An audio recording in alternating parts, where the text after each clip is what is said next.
No hemos visto acto más interesante jamás, ni tampoco más orden y conformidad en este pueblo tan numeroso.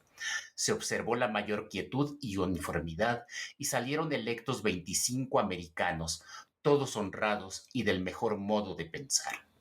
En las 14 parroquias de esta capital sacaron muchos electores de 28 a 30,000 votos. A las 8 de la noche se acabó la votación en la sala capitular de esta ciudad, de donde salió una inmensa multitud de pueblo con hachas y vítores a felicitar a sus electores.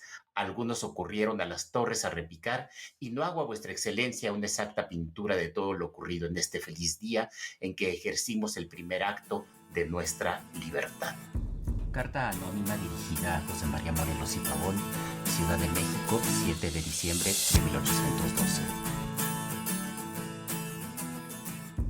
Hola, les damos la bienvenida al podcast A las Urnas, Historia de las Elecciones en México.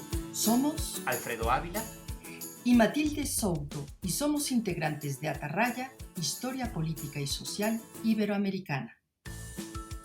Este episodio se titula Las elecciones durante la Revolución de Independencia.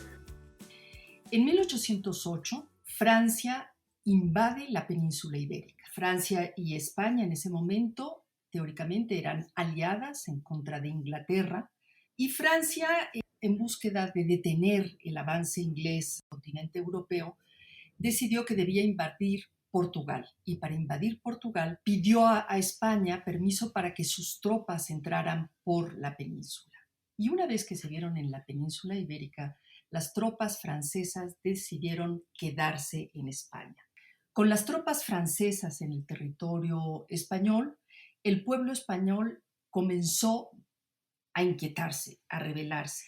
Después de problemas políticos internos en España, se consiguió que los reyes españoles, Carlos IV y luego su hijo Fernando VII, abdicaran en favor de José Bonaparte. Esto para el pueblo español fue absolutamente inadmisible y el pueblo se rebeló en contra de esa invasión francesa. Se decidió empezar a formar organizaciones, juntas que trataran de encabezar el control político en manos de españoles en contra del gobierno invasor. Se logró constituir una junta central gubernativa y a partir de esa junta central gubernativa se decidió dar paso, formar unas cortes en las que quedaran representados todos los reinos y las provincias de lo que era la gran monarquía española y que constituyeran lo que fue uno de los pasos políticos fundamentales, que fue el primer Congreso Constituyente en España. Fueron dos organismos en los cuales hubo diputados como representantes electos tanto en España como en Hispanoamérica. Alfredo, tú que has estudiado este proceso con mucho detenimiento, ¿qué nos puedes decir de estas elecciones? Pues mira, Matilde, fueron unas elecciones muy raras desde nuestro punto de vista, porque para empezar no fue la gente, no fueron los vecinos los que eligieron tanto al vocal que fue a la Junta Central como a los diputados que fueron a las Cortes de Cádiz, sino que estos se eligieron por los regidores y alcaldes de las ciudades, de los ayuntamientos, capitales de provincia. Es decir, el ayuntamiento de la Ciudad de México, el ayuntamiento de Puebla, el de Oaxaca, el de Mérida en Yucatán, el de Guadalajara, etcétera. Ellos se reunieron en Cabildo y allí eligieron los nombres de 3 personas que pusieron en una pequeña urna y una mano santa, un escolapio, sacó de allí el papelito con el nombre de la persona que ellos estaban eligiendo. Entonces, era una cosa muy, muy extraña, ¿no? Porque participaba también el azar en esta designación. Lo mismo sucedió para las Cortes de Cádiz. La única diferencia es que los nombres de todos los candidatos sacados de los ayuntamientos en 1809 para la Junta Central se mandaron a la Ciudad de México para de allí escoger solo a uno que fuera a la Junta Central, mientras que en el año siguiente, en 1810, se mandaron varios diputados, uno por cada provincia. Algunos, como Pedro Bautista Pino, el diputado de Nuevo México, pues tardó prácticamente 2 años en llegar a Cádiz, llegó cuando ya se había jurado la Constitución y pues no tuvo más remedio que llegar, jurar su cargo y regresarse a Nuevo México. Finalmente, las Cortes de Cádiz hicieron una constitución. Es la primera constitución de la monarquía española, pero también de muchos territorios. También en Nueva España se aplicó la Constitución de Cádiz y también sus principios como la libertad de prensa, la abolición de la Inquisición, el reconocer a las poblaciones indígenas como ciudadanos y, por supuesto, formar elecciones y hacer elecciones para tener ayuntamientos constitucionales, diputaciones provinciales y, por supuesto, para mandar diputados a las cortes ordinarias que se deberían reunir después de las de Cádiz. Esto que señalas, Alfredo, me parece particularmente interesante porque a partir de todos los sucesos de 1808, desde la formación de la Junta Central y después la formación de las Cortes de Cádiz, se ve claramente cómo comienzan a sucederse en cadena una serie de procesos electorales en todo el territorio de la monarquía española. Tú has hablado ya del proceso electoral para la Junta Central, del proceso electoral para las Cortes de Cádiz y mencionaste también cómo la Constitución de Cádiz dio lugar a un buen número de elecciones en distintas escalas, ¿no? La propia Constitución de Cádiz, si no me equivoco, ordenó que se hicieran elecciones por lo menos en 3 instancias de gobierno y administración, que esto va a ser algo muy importante de estudiar. En primer lugar, los ayuntamientos constitucionales, de los que ya hemos hablado en algún momento en otro de los episodios de esta serie, que eran como la base, el núcleo de articulación de todo el cuerpo político de la monarquía.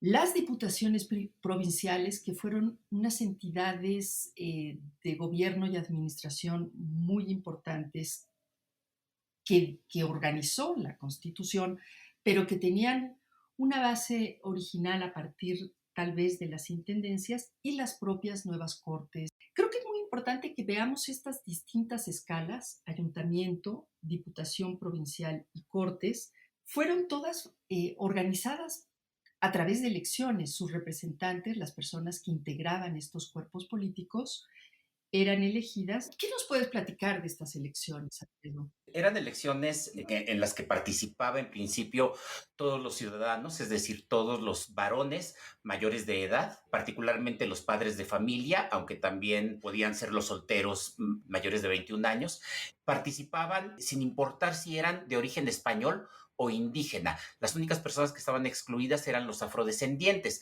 pero había comunidades en Hispanoamérica en las que solamente había población afrodescendiente y pues allí excluirlos hubiera significado que no se podían constituir ayuntamientos y eso hizo que en muchos lugares se violara esa norma de excluir a los afrodescendientes. Eran elecciones indirectas, es decir, la gente no votaba por las personas que iban a los ayuntamientos. La gente votaba por electores. Votaba por electores que a su vez se reunían después y nombraban al ayuntamiento constitucional. Esto es una elección indirecta en un grado. No era voto secreto, no se depositaban en una urna los votos, sino que la gente llegaba y decía los nombres de las personas que quería para que fueran sus electores. Y mucha gente que no sabía leer ni siquiera, pues a veces llevaba ya una papeleta con los nombres de las personas por las que, entre comillas, quería votar. Digo entre comillas porque si no sabes leer, ¿cómo puedes querer votar por ellos? Es muy interesante esto del voto indirecto. Nos has hablado del voto indirecto para elegir a los electores que a su vez elegirían a los miembros del ayuntamiento constitucional, a los alcaldes y a los regidores. Pero era un sistema que todavía se iba complicando mucho más para nombrar a los diputados de las diputaciones provinciales y después a los diputados que llegarían a Cortes, porque si mal no recuerdo, Alfredo, tú me dirás si estoy bien o mal, en este caso se nombraban primero estos, digamos, electores, que podemos llamarlos compromisarios, que iban a elegir a los electores, que después a su vez iban a elegir a los diputados, a la diputación, y luego había todavía otro nivel para las cortes, ¿no es cierto? Efectivamente, los ciudadanos elegían a sus electores de parroquia. Las parroquias eran como las unidades en las cuales se votaba, lo que hoy serían los distritos electorales. Los electores de parroquia se reunían después con todos los electores del partido y después todos los electores de partido se reunían en la capital de la provincia ya para elegir allí, sí, a los miembros de la Diputación Provincial y a los diputados que irían a las Cortes en España. Eso funcionó más o menos durante el tiempo en el que estuvo vigente la Constitución, pero hay que recordar que en ese tiempo, en esos años, Nueva España estaba en guerra. Había iniciado en 1810 el cura Miguel Hidalgo y que después fue seguida en muchas partes de la Nueva España, y eso ocasionó que las elecciones pues fueran muy complicadas, estuvieran mediadas por discusiones sobre la independencia y en muchos pueblos no hubo elecciones precisamente porque estaban en manos de insurgentes o porque las propias tropas virreinales no permitían que se hicieran elecciones dada la condición de guerra. En noviembre de 1812 ocurrieron las primeras elecciones en la Ciudad de México y para eso está aquí con nosotros Virginia Guedea, que es, además de profesora de muchos de nosotros, es autora de uno de los libros básicos sobre la historia de la política en la época de la Guerra de Independencia, el libro sobre los Guadalupes en busca de un gobierno alterno, los Guadalupes de México, publicado por la Universidad Nacional. ¿Querías que platicara un poco de las elecciones? Bueno, creo que las elecciones de noviembre de 1812 en la Ciudad de México son realmente un hito en muchos sentidos, un hito en la vida política de la Nueva España. Por varias cosas. En primer lugar, por la implantación de este nuevo régimen constitucional y porque, bueno, son las primeras elecciones que se dan en territorio novohispano con participación popular. Si bien, como ustedes ya lo han señalado, es en el primer nivel de este proceso electoral, en la primera elección, ¿no? También es bien importante, que ya lo acaba de señalar también Alfredo, la cuestión de que se dan en medio de un estado de guerra, en plena insurgencia, justo la implantación de la Constitución de Cádiz, del régimen constitucional gaditano en la Nueva España, se da en 1812, que es el año de los triunfos, de los mayores avances, de los grandes logros, digamos, del movimiento insurgente que encabeza ya José María Morelos para entonces. Pues realmente es bien interesante cómo se van conjugando estas dos cuestiones de la guerra y los cambios políticos para hacer una serie de experimentos, digamos, en relación con la vida política y que desde luego permiten esta gran participación popular. Las elecciones de la Ciudad de México son interesantes también porque casi siempre, y digo casi, la Ciudad de México ha sido opositora, digamos, a las grandes autoridades, a las autoridades superiores de cualquiera de los regímenes que ha tenido el país, tanto en su vida independiente como durante la colonia, por el hecho mismo de tener encima estos poderes. Entonces, brindan una oportunidad de manifestar una serie de aspiraciones, de descontento, y entonces se da una gran participación popular. Algo interesante también en relación con esto es la brevedad del tiempo entre la convocatoria y la realización de las elecciones. No hay más que unos cuantos días de que sale la convocatoria a que se hagan las elecciones, pero se organizan los descontentos con el régimen, los autonomistas, todo aquel que tenía algo que decir, se organizan y logran realmente pues un triunfo en cuanto a sus aspiraciones, porque salen electos, todos son americanos quiere decir nacidos en América, todos criollos, ¿sí? nacidos y criados en la tierra, no solo criollos, sino también muchos de ellos descontentos con el régimen y otros francamente partidarios de la insurgencia. Llega tanto el escándalo que causa el proceso, un proceso concurrido, un proceso con resultados muy negativos para el régimen, que se suspenden estas elecciones. Entre otras cosas porque después de que se realizó la elección y se nombraron a los electores, porque es esta primera etapa, ¿sí? de los electores del ayuntamiento, pues hubo gran fiesta toda la noche en la ciudad, sin haber mayores desórdenes, pero el régimen colonial decidió suspender el proceso electoral. Y este proceso, pues, no se terminaría. Esto fue noviembre de 12, no se terminaría hasta abril de 13, ¿sí? Hasta que hay cambio de virrey que decide, el nuevo virrey, pues llevar a término este proceso electoral. Oye, Virginia, pero entonces en medio de la guerra y de todos estos conflictos, se llevaron a cabo elecciones y se llevaron a cabo elecciones muy participativas. ¿Y los insurgentes qué hicieron frente a los procesos electorales? ¿Promovieron también procesos electorales? Los insurgentes, claro, llevaron a cabo también sus procesos electorales. Prácticamente poco después de que se llevaron a cabo las elecciones constitucionales, digamos, las elecciones a causa de la implantación del régimen constitucional, que empieza en noviembre de 12 el proceso. La Constitución se jura en la Nueva España en septiembre de 12, se promulga en marzo, pero en la Nueva España se jura hasta septiembre, que es hasta cuando llega. Y en septiembre, justamente de un año después, se instala el Congreso, que llamamos de Chilpancingo, el Supremo Congreso Nacional Americano, convoca Morelos a instancias de don Carlos María de Bustamante, en que también hay una serie de procesos electorales muy interesantes para conformar este cuerpo representativo de este movimiento insurgente, ¿no?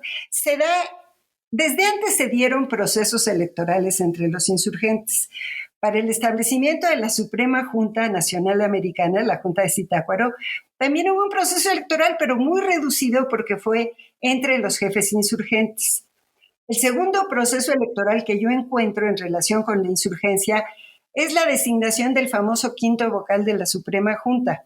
¿Se acuerdan? Eran 3, Verduzco, Lisiaga y Rayón. Después Morelos es el cuarto de la Junta de Zitácuaro, y el quinto vocal es convocado por Morelos en Oaxaca, que Oaxaca ya la tiene controlada, toda la región de Oaxaca. Participa no solo la capital oaxaqueña, sino también muchas de sus delegaciones y subdelegaciones también de la provincia. Y eligen, supuestamente así empieza el proceso para elegir a un quinto vocal, pero acaban eligiendo al primer diputado, digamos, para el Congreso americano. ¿Sí? Para el Supremo Congreso. Esto fue en junio, julio, y ya para septiembre se instala el Congreso. Se hacen elecciones entre los insurgentes.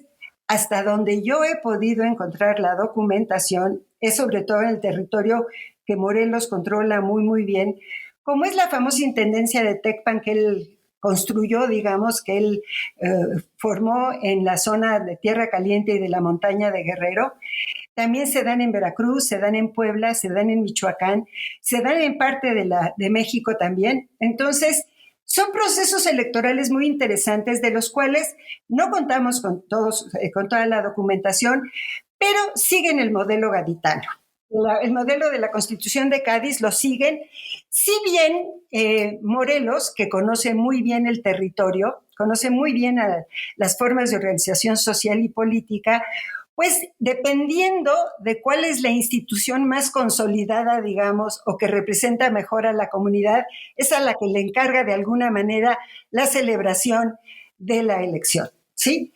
Por ejemplo, en zonas como Veracruz o Puebla, que son zonas mucho más consolidadas bajo el gobierno español, en estas zonas la organización de las elecciones se da, como dice la Constitución de Cádiz, a través de las parroquias. Sin embargo, en otros espacios donde hay una diputación minera fuerte, es a través de la diputación minera, también se les da mucho espacio y mucho juego en las comunidades donde hay gran peso de los grupos indígenas, a los gobernadores de las parcialidades indígenas. Entonces, realmente es muy interesante cómo se va diferenciando el proceso de acuerdo con la conformación social y política de los territorios. Es muy hábil Morelos, utiliza este modelo nuevo, moderno, que es la Constitución de Cádiz, pero también para convocar, no utiliza una convocatoria general, convoca, digamos, estamentalmente. Va convocando por cuerpos, convoca a los militares, convoca a los curas por ruego y encargo. A los militares les pide que asistan y a los vecinos principales y a las comunidades indígenas les exige que se presenten, ¿sí? Entonces, es muy interesante ver este manejo de los procesos entre los insurgentes. Y otra cosa que llama también la atención es que, aunque no pareciera que son zonas muy pobladas, pues, por ejemplo, la junta donde se designa al elector, porque es también indirecto, es un elector y luego se eligen a los diputados. Bueno, la junta donde se elige al elector en Huetamo, pues son más de 100 gentes, ¿no? Virginia, es absolutamente fascinante lo que nos ha relatado. Me impresiona mucho cómo en muy poco tiempo, en cuestión de meses realmente, en todo el Imperio Español, se sucedieron una gran cantidad de elecciones de tipo popular, creo que esto hay que remarcarlo, y además que no debemos perder de vista que en el caso de la Nueva España, como ocurrió en otros de los territorios de Hispanoamérica, estaban en guerra y no obstante eso, las fuerzas insurgentes también organizaron elecciones, en algunos casos tomando, como tú dices, el modelo de las Cortes de Cádiz, de la Constitución de Cádiz, pero también echando mano a muchas de las formas tradicionales en las que se organizaban los pueblos y las naciones de este territorio, ¿no? Realmente ha sido fascinante escucharte y creo que es muy importante para que veamos cómo la historia electoral en México tiene una muy, muy larga y rica tradición. Es un mosaico enorme y yo solo he abordado pedacitos, pero realmente son muy interesantes los procesos electorales. Pues muchas gracias, Virginia, de verdad, por estar con nosotros. Gracias a ustedes por tenerme aquí. Y pues muchas gracias también a quienes nos escucharon. Esto fue A las Urnas, historia de las elecciones en México. No olviden visitar la página web atarrayahistoria.com. Nos escuchamos la semana siguiente. Chao.